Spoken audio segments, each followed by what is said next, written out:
I'm Kris Arnett with Windermere CDA Realty, and here are some things I'd like you to know about buying a manufactured home in North Idaho. You are probably like most people out there when you start thinking about, wow, is right now the time for me to purchase a home? The first thing you do is you go to the internet. You start Googling around, you're looking at your local area, you start looking at the homes, and you start looking at the prices. You probably start to notice the cheapest homes in your market is likely a manufactured home. Well, why is that? There's a reason, and you should be aware of what those reasons are, at least here in North Idaho. First of all, there are 3 different categories of manufactured home listings out there.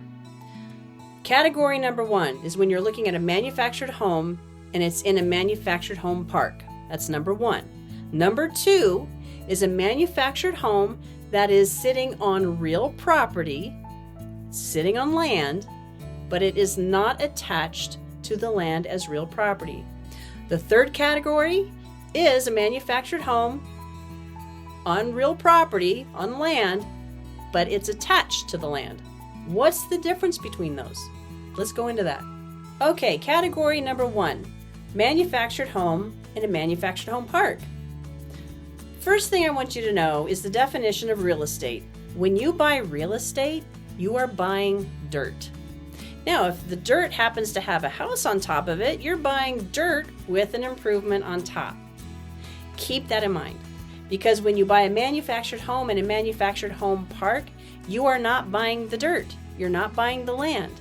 You're buying, think of it like this. When you buy a manufactured home, it's kind of like buying a boat or an RV or a car. In Idaho, when they transfer the title, it runs through our DMV. It does not run through the county, it runs through the DMV. So that's a good thing to keep in mind.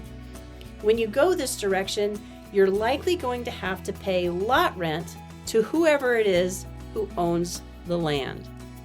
We call that lot rent. So you got to keep that in mind, especially if you have to finance it. Today I've given you the basics. And of course, if you have any questions or want to explore this further, I'd be happy to talk to you. Give me a call anytime.